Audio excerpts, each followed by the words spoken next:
Hi everyone, welcome to GoLocal Live. I'm GoLocal News Editor Kate Nagel. Thanks for tuning in this Wednesday afternoon as I welcome a familiar face, Speaker of the House Nicholas Mattiello. Thank you for joining us today. Kate, nice to be here. Well, I appreciate your coming in here in the height of summer. It's hard to believe it's just been a few scant weeks since the Assembly session wrapped up.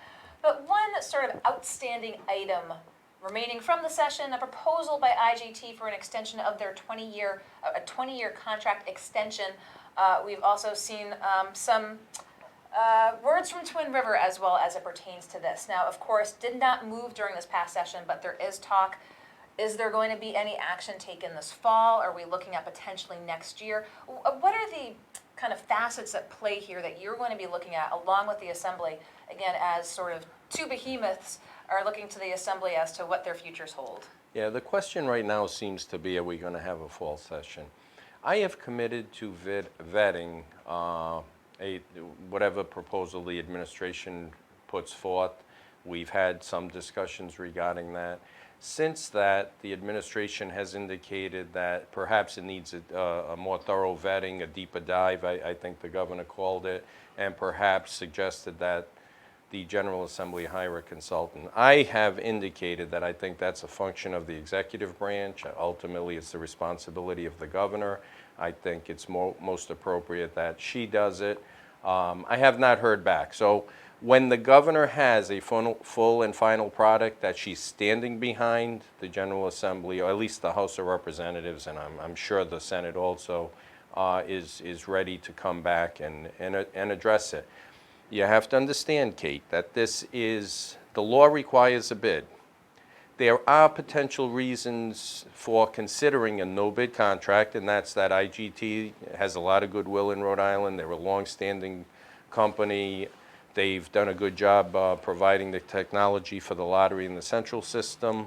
And they have 1,000, 1,100 jobs here that we certainly want to keep in the state of Rhode Island. So we're prepared to consider all that, but the governor has to unequivocally give us a final product that she stands behind and ask us to consider it. I don't believe that's been done yet. When that's done, we're ready to consider it.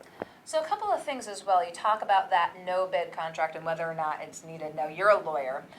One of the things that came to light this week, as Twin River had requested a no-bid contract as well, and then to take over IGT services. So between considering a bid or a no-bid process, what you had brought up, asking the governor to make sure that there's a consultant report done. I mean, you want to see the implications, I'm assuming, then of what that 20-year contract, a contract extension would look like, specifically from an economic impact standpoint. Absolutely. You know, I could not honestly tell you if that's the best deal because it hasn't gone out to bid. The only way you're really going to know if you got the best possible price is if you have all the competitors bid on it. Without that, we're all guessing. So perhaps a consultant is the right way to go. I leave the governor to her discretion relative to that. But there are reasons to consider a no-bid process, and that's all of the jobs and the positive impact that IGT has had on our economy. So that's a very difficult thing to balance. I don't have the exact answer at this time. We will hold hearings. But I need the governor, at least for my satisfaction, to say, this is the product that I'm going to stand behind. It's fully vetted. We've negotiated. We've talked to consultants. I believe this is in the best interest of the state. And then we'll be happy to take a look at it and vet it. And I'll be happy to confer with the governor along the way. But for her to suggest that perhaps it needs a deeper dive, that concerns me, that perhaps she's not comfortable it's the best product, and therefore we will leave her to her discretion to make sure it's the best product for the citizens of the state.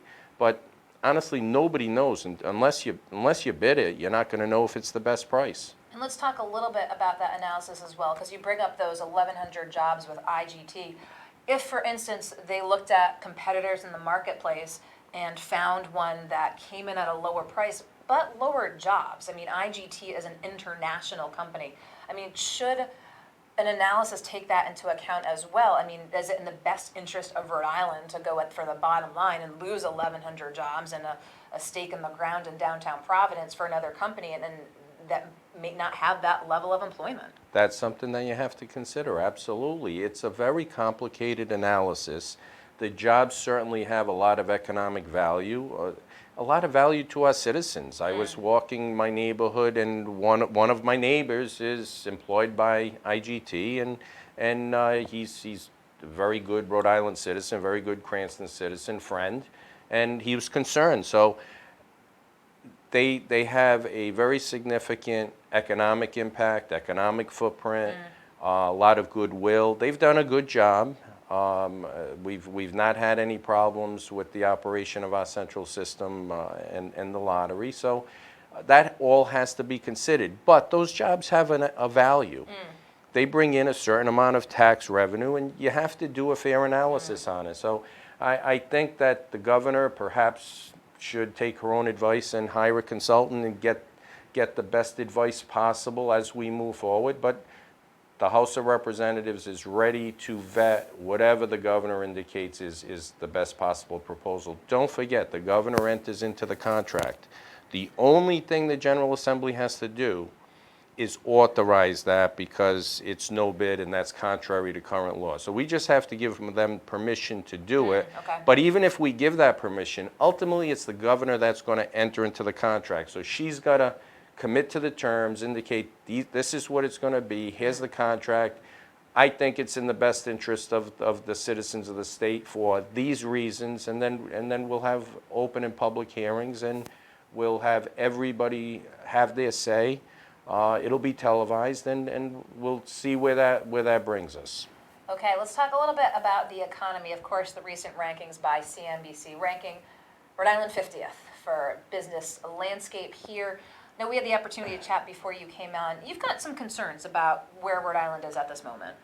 Yes, let's put everything into perspective. We're doing much better than we were doing, and there are a lot of positive things going on in the state of Rhode Island. However, the entire country's doing better, and we're still lagging in a lot of indicators. Professor Ladaro at URI is someone that I respect and I listen to, and he has concerns. So he indicates you can't just look at the unemployment rate, you have to look at a lot of factors.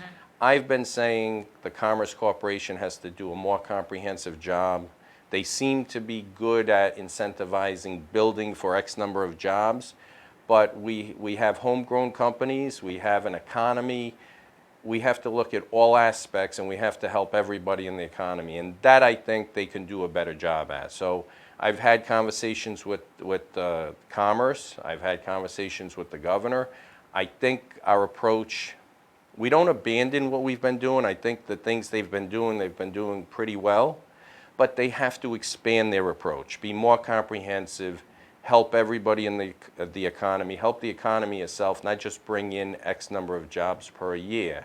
All good, but we could do more, and they have to do more, because we have to be competitive with the other states out there, and nobody wants to be 50th. Now, that's a nebulous number. There's no exact science to that, but nobody wants to be 50. It's frustrating to me. We can do better. We need to do better, and there's a lot of things that we can do. Our state is very, very burdensome when it comes to regulatory, the regulatory scheme of things. Very hard on businesses. I hear that constantly. I've indicated that to the administration, to Commerce. They've got to do a better job at making the jobs, the lives of our business owners much easier. It has to be easier to do business in the state of Rhode Island. So as GoLocal reported today at the new Wexford complex, Johnson & Johnson has not met its numbers that it was intended to with that tax incentives that they got to come here to Rhode Island. It's supposed to be at 75. That number is 57. Let's talk a little bit about that. When we see those numbers fall below where they're supposed to be, of course, Rhode Island wants to bring big business in. But you're talking about, should all of those eggs be put in one basket, so to speak, for that real approach to get the big ones in? Or should Commerce and the state be taking, again, as you said, that more approach to look to see how to support the businesses that exist here by lieu of what we uncovered?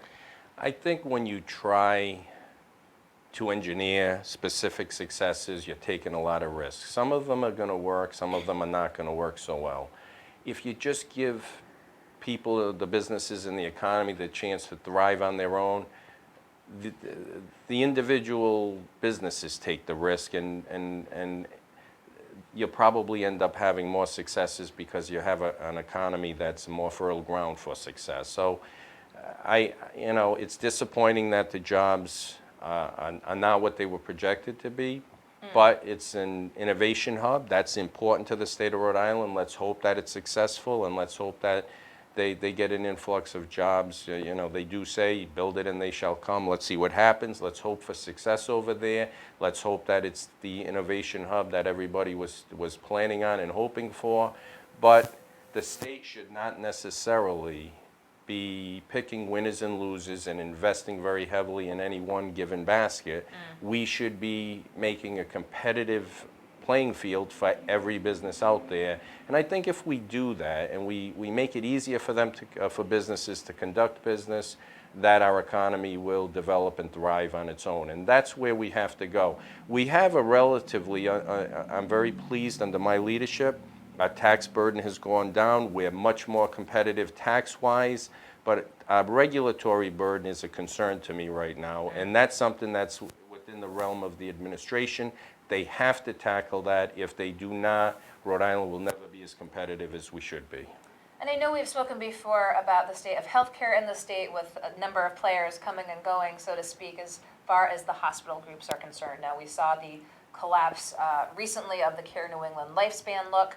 Let's talk a little bit about the role of the Assembly. I know it's not in your direct purview at the moment, but now that we're again seeing kind of a void, if you will, what's in the best interest of the state moving forward, and what's the role of the Assembly now for next steps to ensure a viable healthcare system here in Rhode Island? Well, there's no immediate role for the General Assembly. I and we have been monitoring what has been going on, and I give the governor a lot of credit. She tried to bring lifespan and CNE together. It didn't work out. I believe she made a pretty good effort at doing that, so I give her a lot of credit. That these are very complicated issues and hard to get success each and every time. Lifespan and CNE have been trying to get together for years. I and a lot of people believe it would be in the state's best interest, but they're private organizations. Well, they're two independent organizations, and they have their own governance boards, and we'll see what happens in the future. I'm always concerned with the healthcare system. I want to make sure that it stays Rhode Island centric, and decisions are made in Rhode Island, and that the system is healthy so that our citizens get the best health care possible. So that's the ultimate goal. Let's see how we get there. Right now, they're still independent systems. They're still both relatively healthy, and let's see what the future brings. But the House of Representatives is certainly ready to address whatever issues we need to, but there's nothing before us right now. And speaking of jurisdiction, if you will, obviously the big news the last few weeks, the state takeover of Providence schools. I hear you're in close contact with the Department of Education and the governor's office as they just voted last night to authorize this. I think there's a lot of questions in terms of the state's role, especially from a monetary perspective as well. So again, nothing's before the Assembly at this time. How do you envision this playing out in terms of what they're going to come to the Assembly looking for? I don't know. I've spoken to the commissioner regarding what the plan is. They're trying to get control of the reins, and we'll see what happens after that. I believe they'll ultimately get the authority to have some level of control over the Providence schools. First, you have to figure out exactly what went wrong before you can fix it. You have to assess what needs to be fixed. Obviously, they have a lot of infrastructure needs, and that's going to be the responsibility of the city of Providence. We put a lot of resources into schools, and all of our municipalities across the state are investing at the appropriate time. If you don't invest each and every year or when necessary, you're going to have a disaster on your hands. They have a problem in Providence, and that's going to have to be addressed. The state is not going to come in with a large sack of money and address all of the Providence infrastructure needs. They have to come up with a plan. I'm disappointed that I don't see a plan, but as far as education, I'm interested to see what the commissioner and the Department of Education's plan is. In the General Assembly, we passed a lot of legislation addressing curriculum, governance, and so forth. That should be of assistance. That should be of assistance throughout the state. Hopefully, it's a foundation for the work that they do in the city of Providence. But there are a lot of problems. Disciplinary problems, curriculum problems, teachers being disrespected. I think you have to just start foundationally at the beginning and just rebuild the network one piece at a time, and that's gonna take some time. I give the commissioner credit for attacking this. I don't know where the solution is, but it's gonna take a lot of time, a lot of effort, and I don't think it's a resource problem more so than fixing broken systems. And I've always said, if you throw more money at a broken system, you're just going to even get a worse result. So, and you give them the Band-Aid to make it even worse in the future. So you got to get the systems operating correctly. You've got to make sure that you have the proper attention on discipline, on education, on curriculum, on the teachers and training. Everything has to come together, and right now nothing's coming together in Providence, evidently. So we'll see what happens. We'll be there to assess and assist, and I don't have any requests right now, but I want, I'm sure that there are citizens outside of Providence that are a little concerned. The state is not going to come in and take over the system the way we did in Central Falls. Central Falls is 1 square mile. They don't have a tax base that could have sustained the system. It's a very different place. Providence, we're going to give oversight and technical assistance to. We are not taking it over financially.